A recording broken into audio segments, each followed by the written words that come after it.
pada kesempatan kali ini saya akan menampilkan sebuah video, yang mana video kali ini datang dari seorang pendeta. Dia membahas hadis Nabi Shallallahu Alaihi Wasallam mengenai Nabi Isa Alaihissalam yang akan menjadi hakim yang adil. Tapi bapak ini mengklaim bahwa Nabi Isa Alaihissalam akan menghakimi seluruh umat manusia, seolah-olah Nabi Isa Alaihissalam sebagai Tuhan.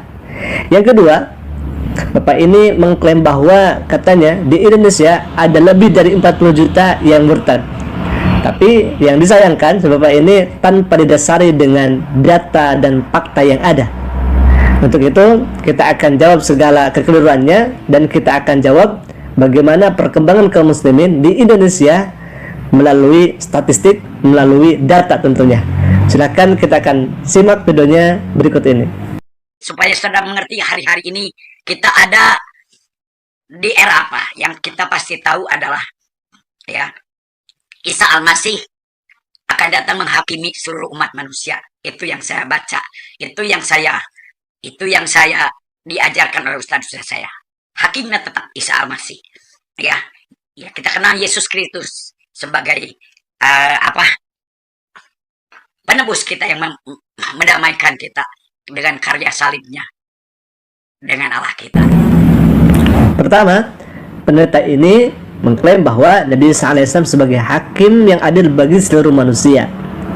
Bahkan dia mengambil referensi dari yang ia baca, lalu kemudian dari ustadz-ustadznya menyampaikan demikian. Padahal kalau misalkan kita melihat dari sumbernya, dari hadisnya, bahwa Nabi Isa Alaihissalam itu sebagai hakaman adlan saja, hakim yang adil, tanpa diembeli dengan lil alamin, bagi seluruh alam semesta ini. Tidak. Jadi kita sudah ketahui bahwa Nabi Isa Alaihissalam sebagai hakim yang adil.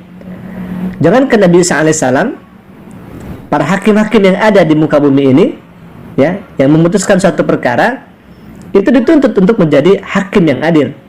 Begitu. Jadi ketika ada satu perkara, hakim dituntut menjadi seseorang yang adil. Begitu. Nah, kalau misalnya kita melihat konteks hakaman adlan, bahwa hakim itu kan seseorang yang memutuskan perkara, sedangkan adil itu kan tidak berat sebelah, tidak memandang sebelah mata, atau sesuai dengan kondisi yang harus dia putuskan. Nah, itu kan adil.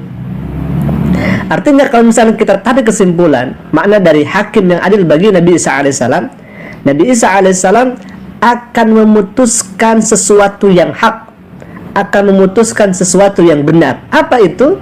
Yaitu Nabi Isa Alaihissalam bersaksi bahwa agama yang diridhoi oleh Allah Subhanahu wa taala adalah agama Islam.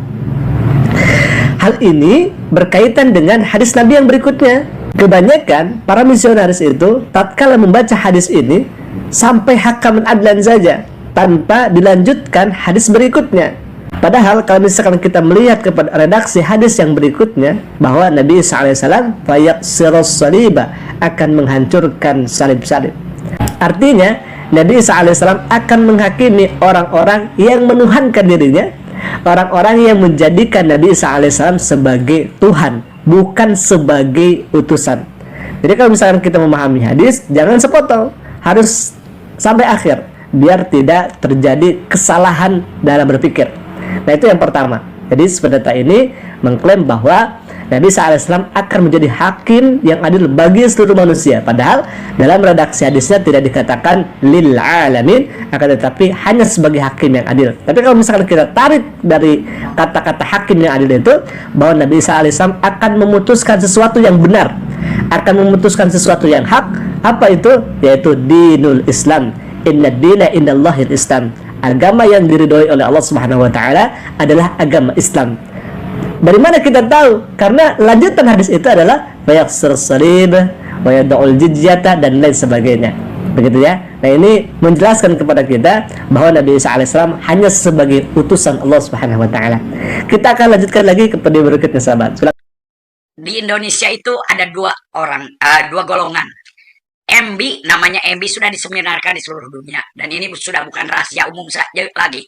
MB itu namanya Muslim Believer, yang mereka percaya Isa Al-Masih, ya, orang Muslim yang percaya Isa Al-Masih, ya, sebagian sudah dibaptis, ya, tetapi karena takut dianiaya, itu namanya Muslim Believer. Ya, kalau di dalam bahasa Inggrisnya, it's okay to be Muslim, as long you are believe Isa Al-Masih. Pengikutnya. Ya, boleh saja jadi orang muslim, tetapi percaya Isa Al-Masih karena agama tidak menyelamatkan. Itu namanya MB, Muslim Believer. Ya, MB itu sudah 40 juta di Indonesia. 40 juta, sudah kasih, tolong dicatat. Oh, Pak Tony tahu dari mana? 40 juta. Memang di Indonesia tidak pernah ada statistik yang akurat dan resmi, tapi itu yang saya percaya. Baik, pendeta ini mengklaim bahwa di Indonesia yang sudah murtad itu mencapai 40 juta orang. Ini dari mana statistiknya? Datanya dari mana? Hanya mengklaim saja. Kalau hanya mengklaim, kita juga bisa, gitu ya. Kalau hanya mengklaim tanpa dibarengi dengan data, tanpa dibarengi dengan statistik yang ada, maka ini cuma omongan doang, ya, omongan doang tanpa ada maknanya. Begitu. Bisa saja kita mengatakan 50 juta orang per hari masuk Islam, 100 juta orang di Amerika per hari masuk Islam. Kan itu omdo ya, karena tidak dibarengi dengan fakta dan data. Tapi kalau misalkan kita melihat data statistik yang ada, nah kita akan ambil saja provinsi yang paling terbesar penduduknya di Indonesia, itu ya, adalah Provinsi Jawa Barat. Kalau misalkan kita melihat data statistik yang ada bahwa perkembangan Islam itu lebih pesat daripada di luar Islam, gitu. Termasuk dalam hal ini orang Kristen, gitu ya, agama Kristen. Kalau misalnya kita melihat datanya, nah kita bisa lihat di sini di Badan Pusat Statistik Provinsi Jawa Barat. Kenapa saya mengambil Provinsi Jawa Barat? Karena Provinsi Jawa Barat ini adalah salah satu provinsi yang paling terbanyak penduduknya di Indonesia, yaitu di Provinsi Jawa Barat. Jadi ini insya Allah sudah mewakili ya, dan ini merupakan data statistik yang ada. Wilayah Jawa Barat, Provinsi Jawa Barat. Nah, Islam di tahun 2019 ternyata 41.314.121. Sedangkan di tahun 2020 sebanyak 42.589.118. Ternyata ada peningkatan yang sangat signifikan dari 41 juta ke 42 juta. Masya Allah. Lalu kemudian Kristen. Nah, ini Kristen nih.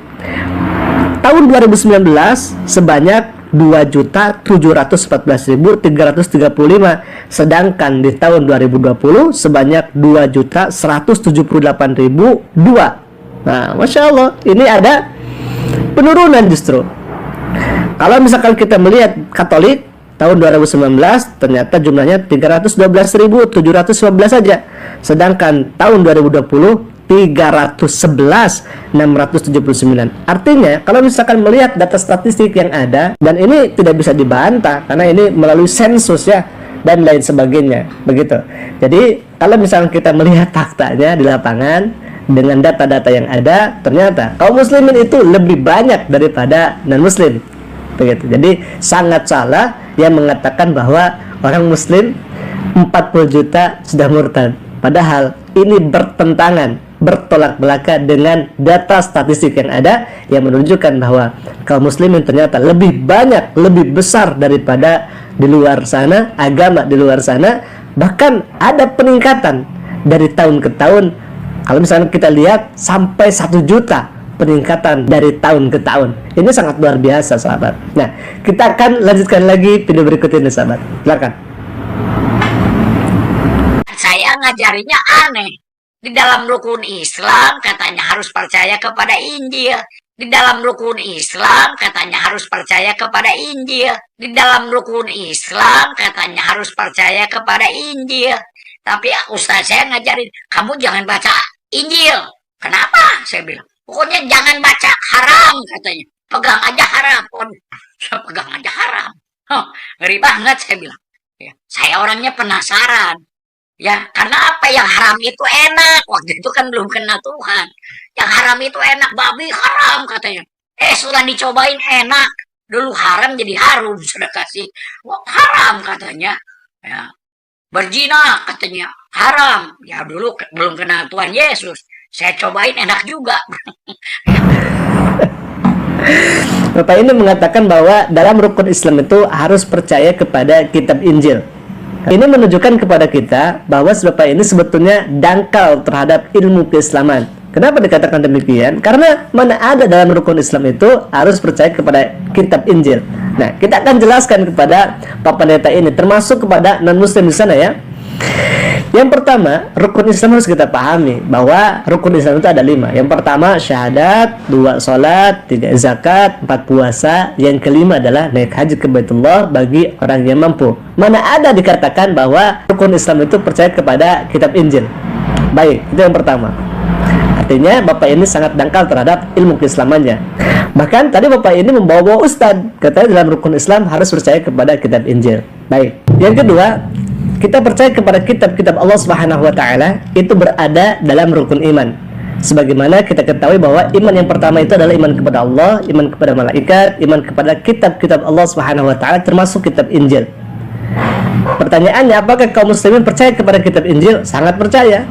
Karena kitab Injil diturunkan kepada Nabi Isa alaihissalam, kitab Al-Quran diturunkan kepada Nabi Muhammad SAW, begitupun juga Taurat kepada Nabi Musa, dan kitab Zabur kepada Nabi Daud alaihissalam.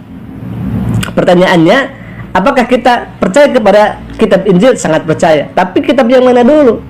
Bukan kitab yang sudah diubah-ubah oleh tangan manusia, bukan kitab yang sudah ditambahkan dan dikurangi. Selalu ada pertanyaan, mana yang aslinya, begitu ya? Mana yang aslinya? Selalu ada pertanyaan seperti itu. Jawabannya adalah, kalau misalkan yang aslinya masih ada, tidak akan mungkin di dunia ini ada orang-orang Kristen, sahabat. Tidak akan mungkin, karena mereka akan menjadikan Allah Subhanahu wa taala sebagai Tuhan dan Nabi SAW sebagai utusan Allah Subhanahu wa taala. Artinya, mungkin dalam kitab itu masih ada kebenaran, akan tetapi kebenarannya itu hanya sedikit karena ulah tangan manusia yang menambahkan, yang mengubah kitab itu sehingga kitab itu tidak lagi menjadi asli lagi, sahabat. Karena apa? Karena tangan jahil manusia. Hal ini disebutkan oleh Allah Subhanahu wa taala, dikonfirmasi oleh Allah Subhanahu wa taala dalam Al-Qur'anul Karim. Faqala ta'ala, a'udzubillahi minasyaitonir rajim. Bismillahirrahmanirrahim. فويل للذين يكتبون الكتاب بأيديهم ثم يقولون هذا من عند الله ليشتروا به ثمنا قليلا فويل لهم مما كتبت أيديهم وويل لهم مما يكسبون. Artinya, maka celakalah orang-orang yang menulis kitab dengan tangan mereka sendiri, kemudian berkata ini dari Allah dengan maksud untuk menjualnya dengan harga murah. Maka celakalah mereka karena tulisan tangan mereka, dan celakalah mereka karena apa yang mereka perbuat. Masya Allah, ini sudah jelas konfirmasi dari Allah Subhanahu wa taala bahwa kitab-kitab mereka sudah diubah oleh tangan jahat mereka sendiri, sehingga kitabnya mereka tidak orisinil lagi, tidak asli lagi dari Tuhan, tapi dari tulisan tangan-tangan mereka, lalu kemudian mereka mengatakan itu dari Allah Subhanahu wa taala. Nauzubillahi min dzalik. Sahabat, mungkin itu dulu yang bisa kami sampaikan. Semoga menjadi benteng akidah kaum muslimin, dan semoga kita selalu dikuatkan oleh Allah Subhanahu wa taala dalam iman dan Islam, dan diwafatkan husnul khatimah. Jangan lupa kita terus belajar agama Islam, kita terus belajar Al-Quran dan hadis Nabi Sallallahu Alaihi Wasallam. Semoga kita termasuk umat Nabi Sallallahu Alaihi Wasallam, dan sehingga kita bersama dengan Nabi Sallallahu Alaihi Wasallam di surganya Allah Subhanahu Wa Taala. Amin ya Allah ya Rabbal Alamin. Sahabat, terima kasih. Assalamualaikum warahmatullahi wabarakatuh.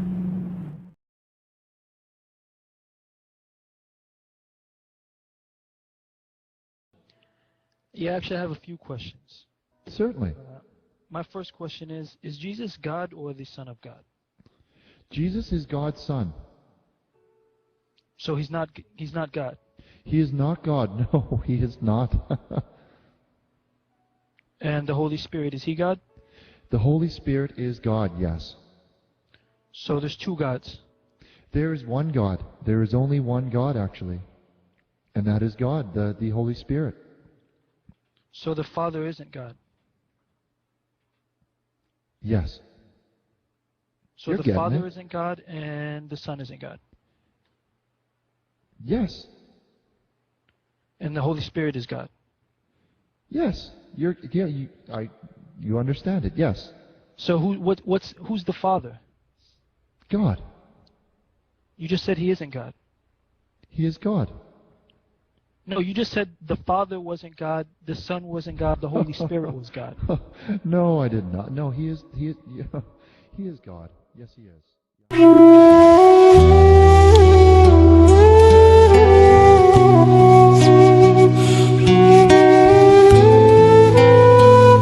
Ya. Nah, bagaimana bayangan kita kalau Yesus itu Tuhan ketika Yesus baru lahir? Ya, kalau dibiarkan tak mati kan? Ketika Yesus selesai buang air besar, apa yang terbayang? Ketika dia masuk toilet, ketika dia lapar, ketika dia sedang membantu bapaknya sebagai tukang kayu, kira-kira apa yang terbayang kalau Yesus itu Tuhan jadi? Justru jodoh satu ini Yesus yang berseru memang itu ucapan Yesus. Kata Yesus, bukan setiap orang yang berseru kepadaku Tuhan, Tuhan akan masuk ke dalam kerajaan surga, melainkan mereka yang melakukan menurut kehendak Bapakku yang di surga. Gitu kan? Itu teks aslinya bunyi begitu, nggak pasti tikomanya yang saya baca tadi, itu nggak saya tambah nggak. Jadi yang selamat kata Yesus bukan orang yang berseru Yesus Yesus atau manggil Yesus, tapi orang yang melakukan menurut kehendak Bapaknya. Bapaknya siapa? Ya Allah. Ya kan? Jadi kalau selamat lakukan apa yang Allah perintahkan, itu baru selamat. Bagaimana mau selamat kalau perintah Allah tidak dilakukan? Contoh babi haram, Allah haramkan. Ya, kami haramkan, mereka malah makan. Yesus sunat, kami sunat, mereka malah yang nggak sunat. Ya kan? Jadi apa yang Allah perintahkan di kitab mereka, justru orang Islam yang kenalkan. Berarti kalau itu kami yang selamat dong, ya kan? Karena yang selamat itu orang yang melakukan menurut kehendak Bapak. Karena di Injil Yakobus juga, di kitab Yakobus pasal 2 ayat 14-17, ya, apa gunanya kamu disebut beriman kalau tidak mempunyai perbuatan? Orang yang beriman tanpa tidak ada perbuatan sia-sia, ya kan? Imannya itu sia-sia. Jadi iman tanpa perbuatan, iman itu dibuktikan dengan perbuatan. Kita beriman kepada Yesus, lakukan apa yang Yesus lakukan, lakukan yang Allah perintahkan. Nah itu baru selamat. Buat apa kita ngaku-ngaku pengikut Yesus sementara kita tidak melakukan apa yang beliau perintahkan? Nah, masalah Trinitas yang kita lihat tadi, ada satu ayat tadi, Yohanes 14 ayat 6 itu diangkat juga 3 kali saya dengar. Yohanes 14 ayat 6 itu ayat ranking nomor 1 tertinggi seluruh orang Kristen yakin dan percaya. Dulu ketika saya beragama Kristen, saya yakin itu luar biasa ayat itu. Yohanes 14 ayat 6 bunyinya begini, ya, akulah jalan dan kebenaran dan hidup, tidak ada seorang pun yang sampai kepada Bapa kalau tidak melalui aku. Berarti kamu selamat, jangan satu-satunya harus masuk Kristen alias menjadi pengikut Yesus, ya kan? Nah itu yang saya tanyakan, ya, ada nggak ayat itu tertulis di Injil Matius, Markus dan Lukas? 4 Injil, masa hanya satu yang ngomong kalau ayat itu sangat menentukan keselamatan manusia di akhirat? Kenapa yang 3 Injil duluan terbit kok tidak ada ayat itu? Makanya saya akan memberikan hadiah BMW plus uang 100 juta kalau mereka bisa tunjukkan ayat itu tertulis di Injil Matius, Markus dan Lukas. Begitu juga Yohanes 3:16. Yohanes 13:11, karena begitu besar kasih Allah akan dunia ini sehingga ia telah mengaruniakan anaknya yang tunggal supaya setiap orang yang percaya kepadanya tidak binasa melainkan memperoleh hidup yang kekal. Itu juga boleh. Tolong cari ayat itu di Injil Matius, Markus dan Lukas. Saya yakin kalau ngadu hafalan Alkitab saya lebih banyak hafal dari para pendeta ini. Insya Allah lebih banyak hafal saya di luar kepala tanpa kita melihat. Nah, tentang Trinitas kita lihat ini, ya, kita lihat, ya, ketika pernah diseminarkan di Semarang, dihadiri oleh 3 pendeta, ya, guru besar, dan satunya itu juga dari LAI, lembaga Alkitab, satu Romo. Mereka tanya kepada pembicara, siapa Yesus menurut Alkitab? Apakah dia Allah sejati atau bukan? 3 dari 4 narasumber sepakat Yesus itu bukan Allah sejati. Allah adalah Bapa dan Yesus itu tuh utusan Allah yang menjadi jalan bagi manusia untuk menuju Allah. Titik sampai coba.